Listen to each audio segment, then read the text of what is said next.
1:29 p.m. I'm sitting in my dining room, my tongue. This strange taste has been lingering for a few minutes. Metallic, sour, kind of like I had sucked on a coin soaked in lemon juice. I haven't eaten since 6 p.m. yesterday, almost 20 hours of fasting. My wife is somewhere, maybe in the kitchen. My kids just got back from their vacation classes, and here I am wondering, what's happening? I grab my phone and type, metallic taste during fasting. The results fascinate me. My body is apparently switching fuel from sugar to fat. That strange taste? It's acetone, a byproduct of this process escaping through my mouth. At that very moment, I have no idea I'm going to last 39 hours. I don't know my body is about to surprise me, challenge me, and reveal abilities I didn't know I had. I don't know that in a few hours, I'll feel strange intestinal contractions, dizziness while climbing the hill to school, and a mental clarity I haven't experienced in years. All I know is that this metallic taste has triggered something: curiosity, a challenge, a desire to push my limits. And that's exactly what I did. Here's what I experienced during my 39-hour fast. Believe me, some things will surprise you. If you're ready to discover my full experience, leave a like, a hype, and subscribe. Let's get started. How it all started, or why I decided not to eat. It all began with a scale and a number that made me jump. I had gained nearly 15 pounds, the kind of revelation that instantly makes you rethink your eating habits. I first tried a 20-hour fast. Not so bad, I thought. The next day, I did 18 hours. My body seemed to adapt, but Wednesday night after my 6 p.m. meal, something changed in my mind. A clear determination set in. This time, I would go further, at least until noon the next day, maybe more. Why this sudden decision? Honestly, I wanted to understand that famous process everyone talks about, autophagy. This mechanism where your body becomes its own recycling center, breaking down damaged cells to regenerate. It sounded almost too good to be true. The first hours, between doubt and discovery. The first hours were surprisingly easy. No ravenous hunger, no extreme fatigue, just nothing, almost disappointing. Where were those famous sensations fasting experts talk about? Then around noon the next day, the metallic taste appeared. Subtle at first, then stronger. I drank water, a tip I found during my research, but it persisted, like an unwelcome yet fascinating guest. That's when I realized my body was switching fuel. After roughly 18 hours without food, it began producing ketones, energy molecules made from stored fat. That metallic taste? Acetone, a byproduct of this process, escaping through my mouth. My body was literally burning fat reserves to survive. The test of willpower.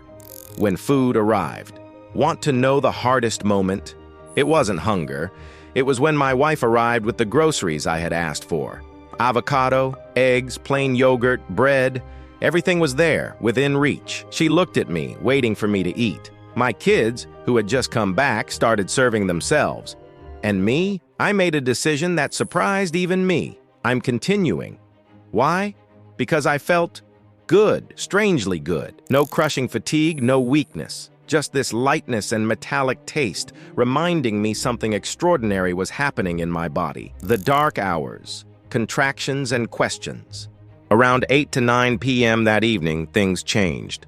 My stomach began contracting. Not hunger, something different. Like my intestines were cleaning themselves, tightening, purging. I later learned these contractions have a name, the migrating motor complex, or MMC. Basically, your intestines' automatic cleaning system activates fully when you don't eat. These contractions literally sweep away residue, dead bacteria, everything lingering in your digestive system. Uncomfortable? A little? Worrisome?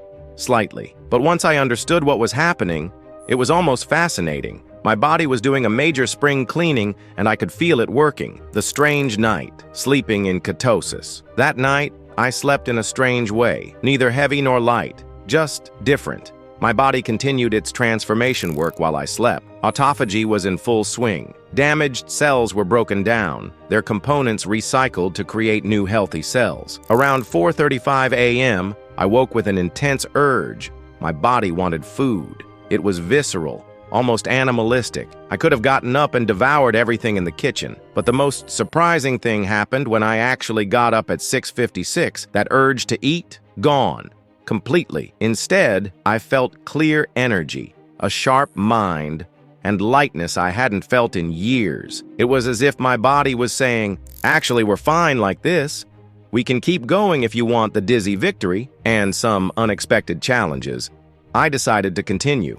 After all, I was already at 36 hours. Why not 40? I walked my kids to school, climbing the hill I usually tackle every morning. That's when reality hit me. A knock in my head, or at least that's what it felt like. Sudden dizziness, like someone tapped me on the back of the skull. I wobbled, steadied myself, and kept going. These dizzy spells, I discovered, are normal after a prolonged fast. The body sometimes lacks electrolytes. Blood pressure can drop slightly when you stand or walk. Nothing dangerous if you stay hydrated and listen to your body. But it was a reminder, fasting is not a game. I still walked almost 5,000 steps that morning. My vision was slightly blurry, my eyes a bit heavy, but I was determined to experience this fully. Breaking the fast, the delicate art of eating again. At 9:05 a.m., after roughly 39 hours, I decided it was time. I started with an avocado, then 2.5 eggs, beans, a mix of garlic, chili, and onion, a bit of bread. I shared a 500-gram pot of yogurt with my family, drinking most of it myself. Beginner mistake? Perhaps. In the minutes that followed, my eyelids grew heavy. Dizziness hit. I collapsed onto the couch, phone in hand, barely able to move. This post-meal fatigue lasted until 4 p.m., almost 7 hours of sleepiness and heaviness. My body, used to running on ketones, suddenly had to handle a flood of food. Blood rushed to my digestive system. My pancreas released insulin. The entire system restarted. This was the price of breaking the fast too abruptly. The detail no one talks about, but everyone should know. Here's something I need to tell you. A detail often left unsaid but integral to the fasting experience. Sorry for the unglamorous side, but it's human reality. During my 39-hour fast, I barely went to the bathroom. Normal, you might say. No food, no, you know. But after eating, when I finally went, I was surprised. The smell was unusually strong, stronger and more unpleasant than usual. At first, I thought something was wrong. I warned you, it's not glamorous. After looking into it, I discovered something fascinating. During fasting, the intestine slows down significantly. The body digests and burns old reserves, stored fat, and sometimes even worn-out proteins. It's like your body is in intensive recycling mode.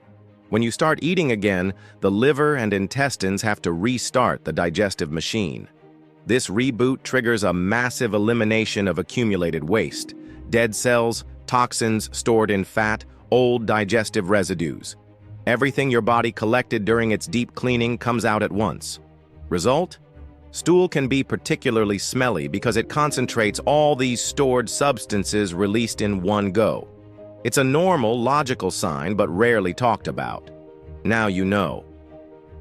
The continuing surprises. Supercharged taste buds. Something strange happened after my fast.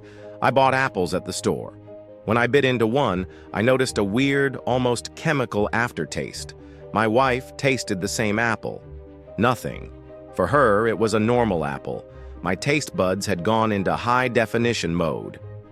After 39 hours without processed food, sugar, or additives, my taste receptors became hypersensitive. I could detect chemical traces, wax coatings, things my palate never noticed before. It was both a superpower and a challenge. Natural foods tasted incredible, but anything processed suddenly seemed artificial and unpleasant. The takeaway: 3 pounds and life lessons. After 39 hours, I lost about 3 pounds. Honestly, I hoped for more, but I learned most of that was water and glycogen. Real fat loss comes gradually, with consistency, but the pounds lost were just the visible part of the iceberg. What I really gained: a deep understanding of my body and its signals. The discovery that I can survive much longer without food than I thought. a renewed taste sensitivity pushing me toward natural foods, the satisfaction of activating autophagy, the cell regeneration process, mental clarity. I hadn't experienced in years what I would do differently and what you should know. If I were to do this fast again, break the fast gradually. Start with broth or fruit, wait 30 minutes, then eat lightly. Not a feast of avocado, eggs, beans, and yogurt all at once. Drink more salted water. Electrolytes are crucial to prevent dizziness. A pinch of salt in water works wonders. Schedule rest. After 39 hours, your body needs calm, not a 5,000-step hill climb. Will I do it again? Absolutely, but differently. This experience showed me that fasting isn't just a trend or a weight loss technique. It's a powerful tool for regeneration, mental clarity, and reconnecting with your body. The metallic taste, intestinal contractions, dizziness, these aren't side effects to fear. They're signals that your body is doing exactly what it's supposed to do: cleaning, repairing, renewing. My advice? Start slow. 16 hours, then 20, then 24. Listen to your body, stay hydrated, and get ready to discover a version of yourself you didn't know existed. Do you have questions about my experience? Tried a similar fast? I'd love to hear your story. Share it in the comments or on the channel. Together, let's explore what our bodies are capable of.